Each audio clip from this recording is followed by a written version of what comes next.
Breaking news. Mnangagwa fires another military general from ZANU-PF post with immediate effect. Sabina mashoko ari kuda panguva inashamisa vanhu zvinokuva kunzi military general panguva ino aiwa ochingofaiwa zvake obviswa pane a crucial post yakanga achihodha zvambodutsa vanhu vakaisha kuti zvinhu zvepolitics here kana kuti munhu zvake aiwa angoonekwa kunzi is no longer fit for that role. Sabina mashoko netsamba inobuda nyuko panapa ndobva subscribe like on the bell icon. Tipinda pana paMzimbai vanoposta this letter yamuri kuona inobuda nyuko ichinzi 9 October 2025 the Brigadier General retired Ezekiel Sabanyana, Director General ZANU-PF, termination of employment as ZANU-PF Director General. The above subject matter refers.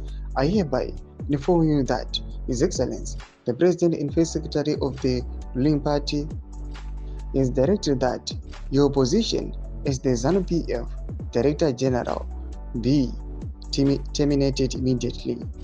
Meanwhile, the party its gratitude for all your rendered services and wishes you a well in your future endeavors in life.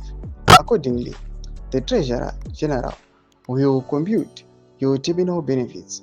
Please liaise with the Treasurer General's office for any queries that you might have.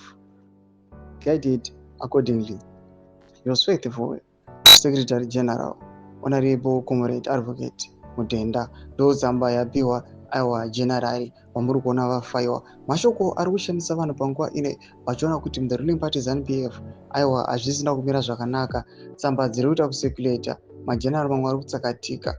Chiudzei mafunguro enyu muri kudii pamusoro pechitiko ichi. Abvira comment section medu mafunguro enyu. So subscribe or like, hit on the bell icon.